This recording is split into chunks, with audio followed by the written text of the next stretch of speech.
सर्वांना जय हरी. सर्वांना बळीराजा गौरव दिनाच्या लक्ष लक्ष शुभेच्छा. दरवर्षी दिवाळीमध्ये आपण सगळेजण बळीराजा गौरव दिनाचे आयोजन करतो. अनेक ठिकाणी बळी पहाटेचं आयोजन केलं जातं. त्याचबरोबर अनेक ठिकाणी बळीराजाच्या मिरवणुका काढल्या जातात आणि अनेक शहरांमध्ये गावखेड्यामध्ये बळीराजाची प्रतिमा ठेवून बलिप्रतिपदेच्या दिवशी बळीराजाचं पूजन केलं जातं. कार्यक्रम होतात, व्याख्याने होतात आणि विविध प्रकारे बळीराजाच्या पुनरागमनाचं स्वागत केलं जातं. दिवाळी हा सणच मुळात बळीराजाच्या पुनरागमनासाठीचा सण मानला जातो. बळीराजाचं पुनरागमन व्हावं यासाठी हजारो वर्षापासून भारतीय मायमाऊल्या, इथल्या भूमिपुत्रांच्या घरातील स्त्रिया, द्रविडांच्या स्त्रिया बळीराजाच्या स्वागतासाठी दिवे लावतात, रांगोळ्या काढतात आणि बळीराजा येईल आणि त्याची सुखसंपन्न ऐश्वर्य संपन्न नगरी बघेल आणि इतकी उजळलेली दैदिप्यमान नगरी बघून तो खुश होईल, आनंदित होईल म्हणून गोडधोड केलं जातं, रांगोळ्या काढल्या जातात, दिवे लावले जातात आणि बळीराजाच्या पुनरागमनासाठी इथल्या स्त्रिया सज्ज असतात, तयारी करतात. आणि म्हणून बळीराजाचा वारसा सांगणारा जसा हा सण आहे तसाच हा निऋती अमावस्येचा म्हणजे एवढा मोठा सण अमावस्येला पवित्र मानतो. कारण या दिवाळीतल्या अमावस्येला निऋतीचा जन्म झाला असं मानला जातो. हीच निऋतीची अमावस्या जैनांमध्ये सुद्धा एकेकाळी लोकप्रिय होती, पवित्र होती किंवा स्मरणीय होती आणि म्हणून निऋतीची अमावस्या, त्याच काळात आलेला बळीराजाचा गौरव दिनाचा हा सण, अशा अनेक सणांनी ओव्हरलॅप झालेली ही दिवाळी आहे. अनेक सण एकमेकांवर ओव्हरलॅप होत आलेले आहेत आणि म्हणून निऋती पुत्री दुर्गेचा उत्सव असेल, बळीराजाचा उत्सव असेल आणि इथल्या कल्चरल भूमिपुत्रांचा सगळ्यात लोकप्रिय उत्सव असेल तो म्हणजे दिवाळी आहे. आणि म्हणून दिवाळीच्या संदर्भामध्ये इतिहासात आणि साधू संतांनी काही भूमिका घेतलेल्या आहेत का, तर संत नामदेवांनी सांगितलेलं आहे की आम्हाला विठ्ठलाचा सहवास लाभणे हेच आमच्यासाठी नित्य दिवाळी आहे आणि पंढरपूरच आमच्यासाठी सदैव दिवाळी समान आहे. साधू संतांचा सहवास सुद्धा आम्हाला दिवाळी समान आहे. आणि म्हणून दिवाळीचं संतांनी स्वागत गौरव तर केलेलाच आहे, पण इतिहासात घडलेल्या काही महत्वाच्या भेदक गोष्टींची जाणीव देखील संतांनी करून दिलेली आहे. आणि म्हणून संत जनाबाई या दिवाळीच्या बळीराजाच्या बद्दल काय भूमिका घेतात, तर भजनी मालिकेमध्ये आपण जी नित्य नियमाची भजनी मालिका वापरतो त्याच्यामध्ये बळीराजाच्या संदर्भात 633वा जनाबाईंचा एक अभंग आहे आणि तो बळीराजाचा गौरव करणारा आहे. जनाबाई सांगते, पुण्यवंत पाताळ लोकी नेला, दरिद्र तो भाग्यवंत केला, चोरट्याचा बहुमान वाढविला, कीर्तिवाणाचा अपमान केला. असं धुंद झाला तुझा दरबार, या प्रकारचं जनाबाईंच्या अभंगाचे पहिलं चरणच आहे. आणि त्यांनी या सगळ्या अभंगातून चक्क 2 कडवे बळीराजाच्या सन्मानासाठी वापरलेत आणि ईश्वराला, भगवंताला प्रश्न उपस्थित केलाय की तुझा दरबार धुंद झाला होता आणि तू चोरट्याचा बहुमान केलास, तू एका रस्त्याने आलेल्या दारिद्र्याला तू भाग्यवंत केलंस आणि एवढा मोठा पुण्यवान असलेल्या बळीराजाला तू पाताळात घातलंस, एवढ्या कीर्तिवाणाचा तू अपमान केलास. या प्रकारची संत जनाबाई बळीराजाची बाजू घेऊन त्या विठ्ठलाशी, पांडुरंगाशी, ईश्वराशी भांडतात. त्याचबरोबर संत नामदेवांनी देखील अपराधाविन बळी घातला पाताळी असा एका अभंगात उल्लेख केलाय आणि बळीराजाची वेदना, बळीराजा बाजू घेतली, त्याची वेदना मांडली आहे. जनाबाई असो, नामदेव असो, ही बळीराजाची बाजू घेतात, ईश्वराला प्रतिप्रश्न करतात. त्याचबरोबर पुढच्या काळामध्ये जगद्गुरु, जगतवंद्य तुकोबाराय देखील बळीराजाची बाजू घेताना ईश्वराला निष्ठुर निर्गुण म्हणण्यापर्यंत भूमिका घेतात.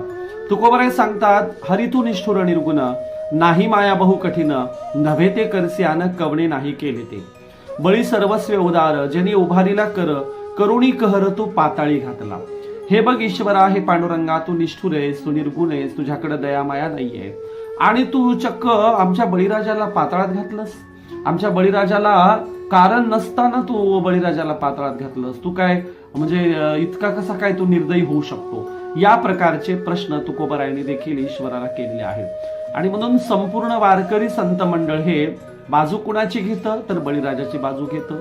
बळीराजाची बाजू घेऊन ईश्वराशी भांडतात ते. आणि म्हणून वामन अवताराची संकल्पना वारकरी संप्रदायाने आणि संतांनी स्वीकारलेली नाही. संत हे बळीराजाला मानतात, त्याचा फार गौरव उद्गार करतात, बळीराजाच्या प्रती आदर दाखवतात आणि आदर दाखवून बळीराजाची बाजू घेऊन संत देवाला देखील भांडतात. म्हणजे बळीराजाच्या बद्दलची आठवण संतांना चांगल्या प्रकारे आहे, बळीराजाचा इतिहास माहिती आहे आणि बळीराजाच्या संदर्भात संतांनी अगदी इमोशनल भाव प्रगट केलेला आहे. त्याचबरोबर पुढील काळामध्ये राष्ट्रपिता क्रांतीसूर्य ज्योतिराव फुले साहेबांनी देखील बळीराजाची बाजू घेतली आणि बळीराजाची बाजू घेऊन त्यांनी इथल्या धर्मव्यवस्थेला काही प्रश्न केलेले आहेत आणि धर्मव्यवस्थेला प्रश्न करून फुलेंनी सांगितलेलं आहे की हे बघा, आमचा एवढा चांगला ग्रेट बळीराजा होता, तुम्ही विनाकारण त्याला पाताळात घातलं आणि पाताळात घालून तुम्ही आमच्या संपूर्ण इथल्या परंपरेला तुम्ही हीन लेखलेलं आहे. एकमेव ज्योतिराव फुले असे आहेत की ज्यांना शत्रू मित्राची चांगल्या प्रकारे ओळख होती.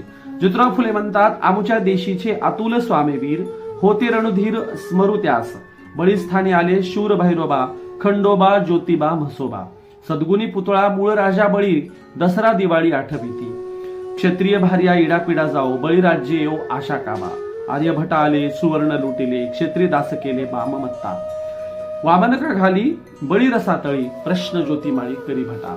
क्रांतीसूर्य ज्योतिराव फुले साहेबांनी देखील बळीराजाची बाजू तर घेतलीये, पण स्पष्ट चित्र उभं केलंय की आर्य आले, आर्यांनी लुटालूट केली आणि या लुटालुटीतून आर्यांनी इथल्या शूर दैदिप्यमान बळीराजाला आणि त्याच्या राज्यातल्या खंडोबा म्हसोबा ह्या सूर भैरोबाला देखील हरवलं आणि बळीराजाची संपत्ती लुटली आणि बळीराजाला पाताळात घातलं. म्हणजे दक्षिणेकडे त्याला खेदाडलं, दक्षिणेकडे त्याला लोटलं आणि बळीराजाचं उत्तरेकडचं राज्य इथल्या आर्यांच्या टोळ्यांनी बळकवलं.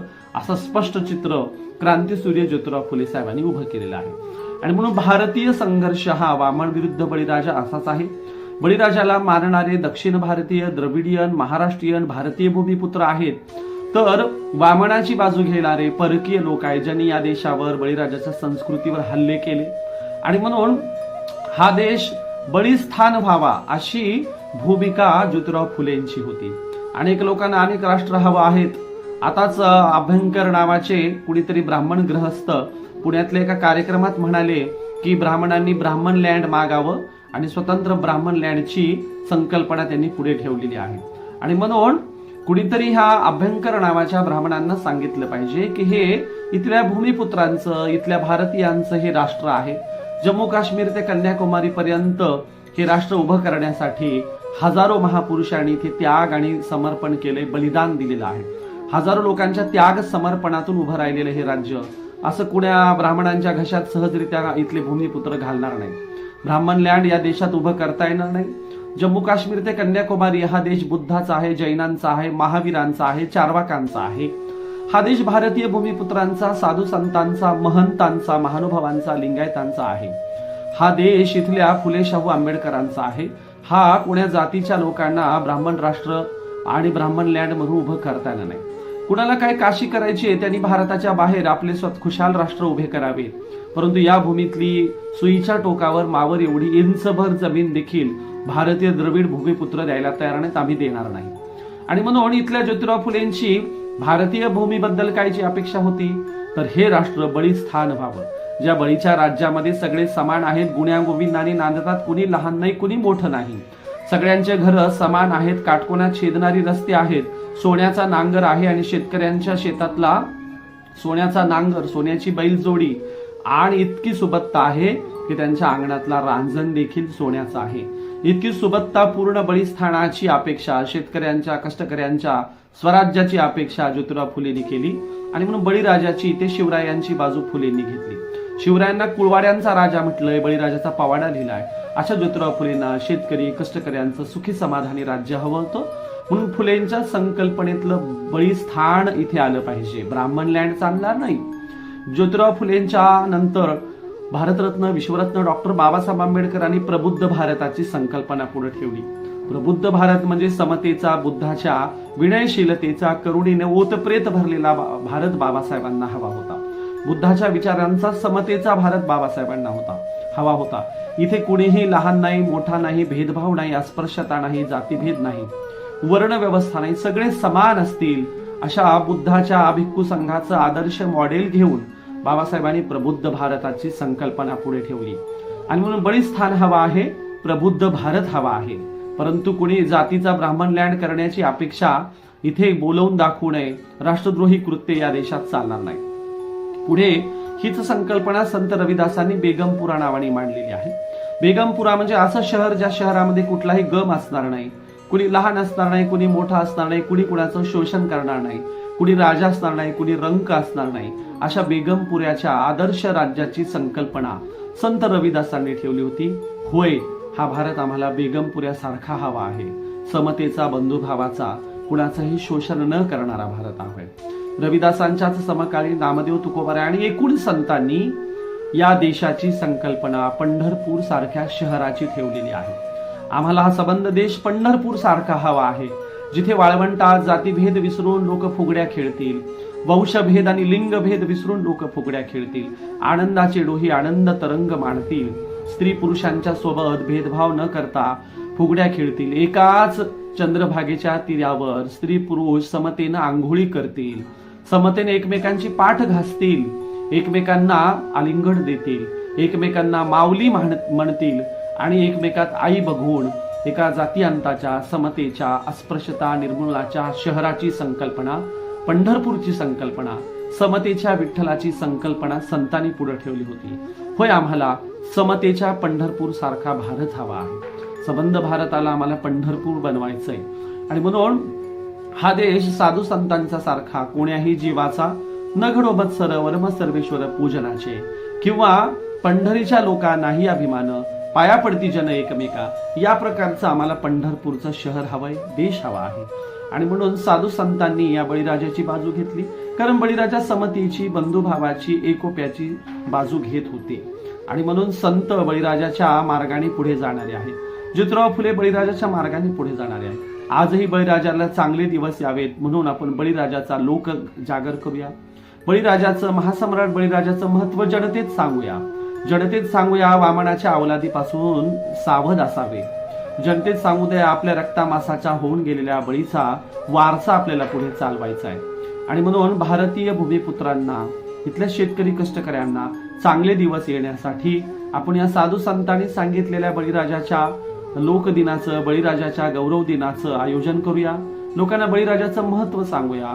बळीराजाच्या कथा पुन्हा लोकांमध्ये रिन्यू करूया. जुन्या कथा नव्याने पुढे आणूया. ज्योतिराव फुले म्हणालेच होते, क्षत्रिय भारी आईडा पिढा जाओ, बळीराज्य येवो अशा कामा. क्षत्रियांच्या घरातल्या स्त्रिया, शेतकरी कष्टकऱ्यांच्या घरातल्या स्त्रिया का म्हणतात की बळीचं राज्य यावं? त्या का म्हणत नाहीत वामनाचं राज्य यावं म्हणून? आणि म्हणून बळीराजाची राज्याच्या अपेक्षा ठेवणारी, बळीराजाच्या पुनरागमनाची अपेक्षा ठेवणारी आमची माय माऊली आहे. तिचा हा सगळा वारसा आपण जनतेला सांगूया. पुन्हा बळीराजा जनतेत घेऊन जाऊया. मी सगळ्यांना बळीराजाच्या गौरव दिनाच्या शुभेच्छा देतो. धन्यवाद. इडापिडा टळू दे, बळीचं राज्य येऊ दे, बळीचं राज्य येऊ दे. सर्वांना जय हरी. सर्वांना बळीराजा गौरव दिनाच्या लक्ष लक्ष शुभेच्छा. दरवर्षी दिवाळीमध्ये आपण सगळेजण बळीराजा गौरव दिनाचे आयोजन करतो. अनेक ठिकाणी बळी पहाटेचं आयोजन केलं जातं. त्याचबरोबर अनेक ठिकाणी बळीराजाच्या मिरवणुका काढल्या जातात आणि अनेक शहरांमध्ये, गावखेड्यामध्ये बळीराजाची प्रतिमा ठेवून बलिप्रतिपदेच्या दिवशी बळीराजाचं पूजन केलं जातं. कार्यक्रम होतात, व्याख्याने होतात आणि विविध प्रकारे बळीराजाच्या पुनरागमनाचं स्वागत केलं जातं. दिवाळी हा सणच मुळात बळीराजाच्या पुनरागमनासाठीचा सण मानला जातो. बळीराजाचं पुनरागमन व्हावं यासाठी हजारो वर्षापासून भारतीय मायमाऊल्या, इथल्या भूमिपुत्रांच्या घरातील स्त्रिया, द्रविडांच्या स्त्रिया बळीराजाच्या स्वागतासाठी दिवे लावतात, रांगोळ्या काढतात आणि बळीराजा येईल आणि त्याची सुखसंपन्न, ऐश्वर्य संपन्न नगरी बघेल आणि इतकी उजळलेली दैदिप्यमान नगरी बघून तो खुश होईल, आनंदित होईल म्हणून गोडधोड केलं जातं, रांगोळ्या काढल्या जातात, दिवे लावले जातात आणि बळीराजाच्या पुनरागमनासाठी इथल्या स्त्रिया सज्ज असतात, तयारी करतात. आणि म्हणून बळीराजाचा वारसा सांगणारा जसा हा सण आहे तसाच हा निऋती अमावस्येचा, म्हणजे एवढा मोठा सण अमावस्येला पवित्रता मानतो, पवित्र मानतो. कारण या दिवाळीतल्या अमावस्येला निऋतीचा जन्म झाला असं मानलं जातो. हीच निऋतीची अमावस्या जैनांमध्ये सुद्धा एकेकाळी लोकप्रिय होती. पवित्र होती किंवा स्मरणीय होती आणि म्हणून निवृत्तीची अमावस्या, त्याच काळात आलेला बळीराजाचा गौरव दिनाचा हा सण, अशा अनेक सणांनी ओव्हरलॅप झालेली ही दिवाळी आहे. अनेक सण एकमेकांवर ओव्हरलॅप होत आलेले आहेत आणि म्हणून निवृत्ती पुत्री दुर्गेचा उत्सव असेल, बळीराजाचा उत्सव असेल आणि इथल्या कल्चरल भूमिपुत्रांचा सगळ्यात लोकप्रिय उत्सव असेल तो म्हणजे दिवाळी आहे. आणि म्हणून दिवाळीच्या संदर्भामध्ये इतिहासात आणि साधू संतांनी काही भूमिका घेतलेल्या आहेत का, तर संत नामदेवांनी सांगितलेलं आहे की आम्हाला विठ्ठलाचा सहवास लाभणे हेच आमच्यासाठी नित्य दिवाळी आहे आणि पंढरपूरच आमच्यासाठी सदैव दिवाळी समान आहे. साधू संतांचा सहवास सुद्धा आम्हाला दिवाळी समान आहे. आणि म्हणून दिवाळीचं संतांनी स्वागत गौरव तर केलेलाच आहे, पण इतिहासात घडलेल्या काही महत्वाच्या भेदक गोष्टींची जाणीव देखील संतांनी करून दिलेली आहे. आणि म्हणून संत जनाबाई या दिवाळीच्या बळीराजाच्या बद्दल काय भूमिका घेतात, तर भजनी मालिकेमध्ये आपण जी नित्य नियमाची भजनी मालिका वापरतो त्याच्यामध्ये बळीराजाच्या संदर्भात 633वा जनाबाईंचा एक अभंग आहे आणि तो बळीराजाचा गौरव करणारा आहे. जनाबाई सांगते, पुण्यवंत पाताळ लोकी नेला, दरिद्र तो भाग्यवंत केला, चोरट्याचा बहुमान वाढविला, कीर्तिवाणाचा अपमान केला. असं धुंद झाला तुझा दरबार या प्रकारचं जनाबाईंच्या अभंगाचे पहिलं चरणच आहे. आणि त्यांनी या सगळ्या अभंगातून चक्क 2 कडवे बळीराजाच्या सन्मानासाठी वापरलेत आणि ईश्वराला, भगवंताला प्रश्न उपस्थित केलाय की तुझा दरबार धुंद झाला होता आणि तू चोरट्याचा बहुमान केलास, तू एका रस्त्याने आलेल्या दारिद्र्याला तू भाग्यवंत केलंस आणि एवढा मोठा पुण्यवान असलेल्या बळीराजाला तू पाताळात घातलंस, एवढ्या कीर्तिवाणाचा तू अपमान केलास. या प्रकारची संत जनाबाई बळीराजाची बाजू घेऊन त्या विठ्ठलाशी, पांडुरंगाशी, ईश्वराशी भांडतात. त्याचबरोबर संत नामदेवांनी देखील अपराधाविन बळी घातला पाताळी असा एका अभंगात उल्लेख केलाय आणि बळीराजाची वेदना, बळीराजा बाजू घेतली, त्याची वेदना मांडली आहे. जनाबाई असो, नामदेव असो, ही बळीराजाची बाजू घेतात, ईश्वराला प्रतिप्रश्न करतात. त्याचबरोबर पुढच्या काळामध्ये जगद्गुरु, जगतवंद्य तुकोबाराय देखील बळीराजाची बाजू घेताना ईश्वराला निष्ठुर निर्गुण म्हणण्यापर्यंत भूमिका घेतात. तुकोबाराय सांगतात, हरी तू निष्ठुर निर्गुण, नाही माया बहु कठीण, नव्हे ते करस्यान कवणे नाही केले ते. बळी सर्वस्व उदार, ज्यांनी उभारीला करुणी कहर तू पाताळी घातला. हे बघ ईश्वरा, हे पांडुरंगा, तू निष्ठुर आहेस, तू निर्गुण आहेस, तुझ्याकडे दया माया नाहीये आणि तू चक्क आमच्या बळीराजाला पाताळात घातलंस. आमच्या बळीराजाला कारण नसताना तू बळीराजाला पाताळात घातलंस. तू काय म्हणजे इतका कसा काय तू निर्दयी होऊ शकतो. या प्रकारचे प्रश्न तुकोबारायांनी देखील ईश्वराला केलेले आहेत. आणि म्हणून संपूर्ण वारकरी संत मंडळ हे बाजू कुणाची घेतं, तर बळीराजाची बाजू घेतं. बळीराजाची बाजू घेऊन ईश्वराशी भांडतात ते. आणि म्हणून वामन अवताराची संकल्पना वारकरी संप्रदायाने आणि संतांनी स्वीकारलेली नाही. संत हे बळीराजाला मानतात, त्याचा फार गौरव उद्गार करतात, बळीराजाच्या प्रती आदर दाखवतात आणि आदर दाखवून बळीराजाची बाजू घेऊन संत देवाला देखील भांडतात. म्हणजे बळीराजाच्या बद्दलची आठवण संतांना चांगल्या प्रकारे आहे, बळीराजाचा इतिहास माहिती आहे आणि बळीराजाच्या संदर्भात संतांनी अगदी इमोशनल भाव प्रगट केलेला आहे. त्याचबरोबर पुढील काळामध्ये राष्ट्रपिता क्रांतीसूर्य ज्योतिराव फुले साहेबांनी देखील बळीराजाची बाजू घेतली आणि बळीराजाची बाजू घेऊन त्यांनी इथल्या धर्मव्यवस्थेला काही प्रश्न केलेले आहेत. आणि धर्मव्यवस्थेला प्रश्न करून फुलेंनी सांगितलेलं आहे की हे बघा, आमचा एवढा चांगला ग्रेट बळीराजा होता, तुम्ही विनाकारण त्याला पाताळात घातलं आणि पाताळात घालून तुम्ही आमच्या संपूर्ण इथल्या परंपरेला तुम्ही हीन लेखलेलं आहे. एकमेव ज्योतिराव फुले असे आहेत की ज्यांना शत्रू मित्राची चांगल्या प्रकारे ओळख होती. ज्योतिराव फुले म्हणतात, आमुच्या देशीचे अतुल स्वामीवीर होते रणधीर स्मरू त्यास, बळीस्थानी आले शूर भैरोबा, खंडोबा ज्योतिबा म्हसोबा, सद्गुणी पुतळा मूळ राजा बळी, दसरा दिवाळी आठविती, क्षत्रिय भार्या इडापिडा जाओ, बळीराज्य येऊ आशा काबा, आर्यभटा आले सुवर्ण लुटिले, क्षत्रिय दास केले बाममत्ता, वामन का घाली बळी रसातळी, प्रश्न ज्योतिमाळी करी भटा. क्रांतीसूर्य ज्योतिराव फुले साहेबांनी देखील बळीराजाची बाजू तर घेतलीये, पण स्पष्ट चित्र उभं केलंय की आर्य आले, आर्यांनी लुटालूट केली आणि या लुटालुटीतून आर्यांनी इथल्या शूर दैदिप्यमान बळीराजाला आणि त्याच्या राज्यातल्या खंडोबा म्हसोबा ह्या सूर भैरोबाला देखील हरवलं आणि बळीराजाची संपत्ती लुटली आणि बळीराजाला पाताळात घातलं. म्हणजे दक्षिणेकडे त्याला खेदाडलं, दक्षिणेकडे त्याला लोटलं आणि बळीराजाचं उत्तरेकडचं राज्य इथल्या आर्यांच्या टोळ्यांनी बळकवलं. असं स्पष्ट चित्र क्रांतीसूर्य ज्योतिराव फुले साहेबांनी उभं केलेलं आहे. आणि म्हणून भारतीय संघर्ष हा वामन विरुद्ध बळीराजा असाच आहे.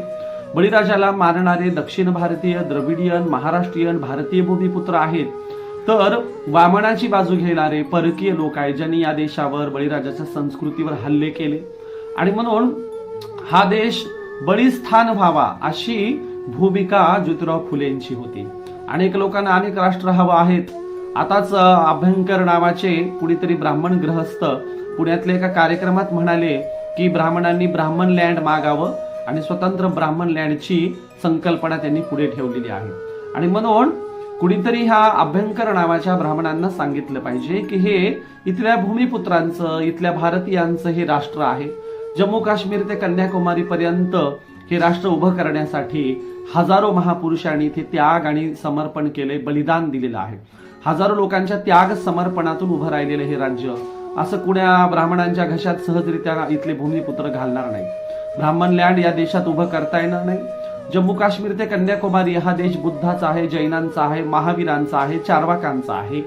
हा देश भारतीय भूमिपुत्रांचा, साधू संतांचा, महंतांचा, महानुभावांचा, लिंगायतांचा आहे. हा देश इथल्या फुले शाहू आंबेडकरांचा आहे. हा कुण्या जातीच्या लोकांना ब्राह्मण राष्ट्र आणि ब्राह्मण लँड म्हणून उभं करता येणार नाही. कुणाला काय काशी करायची आहे त्यांनी भारताच्या बाहेर आपले खुशाल राष्ट्र उभे करावे, परंतु या भूमीतली सुईच्या टोकावर मावर एवढी इंचभर जमीन देखील भारतीय द्रविड भूमिपुत्र द्यायला तयार नाहीत, आम्ही देणार नाही. आणि म्हणून इथल्या ज्योतिराव फुलेंची भारतीय भूमीबद्दल काय जी अपेक्षा होती, तर हे राष्ट्र बळीस्थान व्हावं, ज्या बळीच्या राज्यामध्ये सगळे समान आहेत, गुण्यागोविंदाने नांदतात, कुणी लहान नाही कुणी मोठं नाही, सगळ्यांचे घर समान आहेत, काटकोनात छेदणारी रस्ते आहेत, सोन्याचा नांगर आहे आणि शेतकऱ्यांच्या शेतातला सोन्याचा नांगर, सोन्याची बैलजोडी आणि इतकी सुबत्ता आहे की त्यांच्या अंगणातला रांजण देखील सोन्याचा आहे. इतकी सुबत्ता पूर्ण बळीस्थानाची अपेक्षा, शेतकऱ्यांच्या, कष्टकऱ्यांच्या स्वराज्याची अपेक्षा ज्योतिराव फुलेंनी केली. आणि म्हणून बळीराजाची इथे शिवरायांची बाजू फुलेंनी घेतली. शिवरायांना कुळवाड्यांचा राजा म्हटलंय, बळीराजाचा पवाडा लिहिलाय. अशा ज्योतिराव फुलेंना शेतकरी, कष्टकऱ्यांचं सुखी समाधानी राज्य हवं होतं. म्हणून फुलेंच्या संकल्पनेतलं बळीस्थान इथे आलं पाहिजे, ब्राह्मण लँड चालणार नाही. ज्योतिराव फुलेंच्या नंतर भारतरत्न, विश्वरत्न डॉक्टर बाबासाहेब आंबेडकरांनी प्रबुद्ध भारताची संकल्पना पुढे ठेवली. प्रबुद्ध भारत म्हणजे समतेचा, बुद्धाच्या विनयशीलतेचा, करुणेने ओतप्रेत भरलेला भारत बाबासाहेबांना हवा होता. बुद्धाच्या विचारांचा, समतेचा भारत बाबासाहेबांना हवा होता. इथे कुणीही लहान नाही, मोठा नाही, भेदभाव नाही, अस्पृश्यता नाही, जातीभेद नाही, वर्ण व्यवस्था नाही, सगळे समान असतील अशा बुद्धाच्या भिक्खू संघाचं आदर्श मॉडेल घेऊन बाबासाहेबांनी प्रबुद्ध भारताची संकल्पना पुढे ठेवली. आणि म्हणून बळीस्थान हवा आहे, प्रबुद्ध भारत हवा आहे. परंतु कुणी जातीचा ब्राह्मण लँड करण्याची अपेक्षा इथे बोलवून दाखवू नये, राष्ट्रद्रोही कृत्य या देशात चालणार नाही. पुढे हीच संकल्पना संत रविदासांनी बेगमपुरा नावाने मांडलेली आहे. बेगमपुरा म्हणजे असं शहर ज्या शहरामध्ये कुठलाही गम असणार नाही, कुणी लहान असणार नाही, कुणी मोठा असणार नाही, कुणी कुणाचं शोषण करणार नाही, कुणी राजा असणार नाही, कुणी रंक असणार नाही. अशा बेगमपुऱ्याच्या आदर्श राज्याची संकल्पना संत रविदासांनी ठेवली होती. होय, हा भारत आम्हाला बेगमपुऱ्यासारखा हवा आहे, समतेचा, बंधुभावाचा, कुणाचंही शोषण न करणारा भारत आहे. रविदासांच्याच समकालीन नामदेव तुकोबाराय आणि एकूण संतांनी या देशाची संकल्पना पंढरपूर सारख्या शहराची ठेवलेली आहे. आम्हाला हा संबंध देश पंढरपूर सारखा हवा आहे, जिथे वाळवंटात जातीभेद विसरून लोक फुगड्या खेळतील, वंशभेद आणि लिंगभेद विसरून लोक फुगड्या खेळतील, आनंदाचे डोही आनंद तरंग मांडतील, स्त्री पुरुषांच्या सोबत भेदभाव न करता फुगड्या खेळतील, एकाच चंद्रभागेच्या तीरावर स्त्री पुरुष समतेनं आंघोळी करतील, समतेने एकमेकांची पाठ घासतील, एकमेकांना आलिंगन देतील, एकमेकांना माऊली म्हणतील आणि एकमेकात आई बघून एका जातीअंताच्या, समतेच्या, अस्पृश्यता निर्मूलनाच्या शहराची संकल्पना, पंढरपूरची संकल्पना, समतेच्या विठ्ठलाची संकल्पना संतांनी पुढे ठेवली होती. होय, आम्हाला समतेच्या पंढरपूर सारखा भारत हवा आहे. सबंध भारताला आम्हाला पंढरपूर बनवायचंय. आणि म्हणून हा देश साधू संतांचा सारखा कोण्याही जीवाचा न घडोबत सर्वम सर्वेश्वर पूजनाचे, किंवा पंढरीच्या लोकांनाही अभिमान, पाया पडती जन एकमेका, या प्रकारचं आम्हाला पंढरपूरचं शहर हवंय, देश हवा आहे. आणि म्हणून साधू संतांनी या बळीराजाची बाजू घेतली, कारण बळीराजा समतेची, बंधुभावाची, एकोप्याची बाजू घेत होते. आणि म्हणून संत बळीराजाच्या मार्गाने पुढे जाणारे आहेत. ज्योतिराव फुले बळीराजाच्या मार्गाने पुढे जाणारे आहेत. आजही बळीराजाला चांगले दिवस यावेत म्हणून आपण बळीराजाचा लोक जागर करूया. बळीराजाचं, महासम्राट बळीराजाचं महत्व जनतेत सांगूया. जनतेत सांगूया, वामनाच्या अवलादीपासून सावध असावे. जनतेत सांगू द्या, आपल्या रक्तामासाच्या होऊन गेलेल्या बळीचा वारसा आपल्याला पुढे चालवायचा आहे. आणि म्हणून भारतीय भूमिपुत्रांना, इथल्या शेतकरी कष्टकऱ्यांना चांगले दिवस येण्यासाठी आपण या साधू संतांनी सांगितलेल्या बळीराजाच्या लोकदिनाचं, बळीराजाच्या गौरव दिनाचं आयोजन करूया. लोकांना बळीराजाचं महत्व सांगूया. बळीराजाच्या कथा पुन्हा लोकांमध्ये रिन्यू करूया. जुन्या कथा नव्याने पुढे आणूया. ज्योतिराव फुले म्हणालेच होते, क्षत्रिय भाळ्या इडा पिडा जाओ, बळीराज्य येवो अशा कामा. क्षत्रियांच्या घरातल्या स्त्रिया, शेतकरी कष्टकऱ्यांच्या घरातल्या स्त्रिया का म्हणतात की बळीचं राज्य यावं? त्या का म्हणत नाहीत वामनाचं राज्य यावं म्हणून? आणि म्हणून बळीराजाची राज्याच्या अपेक्षा ठेवणारी, बळीराजाच्या पुनरागमनाची अपेक्षा ठेवणारी आमची माय माऊली आहे. तिचा हा सगळा वारसा आपण जनतेला सांगूया. पुन्हा बळीराजा जनतेत घेऊन जाऊया. मी सगळ्यांना बळीराजाच्या गौरव दिनाच्या शुभेच्छा देतो. धन्यवाद. इडापिडा टळू दे, बळीचे राज्य येऊ दे, बळीचं राज्य येऊ दे.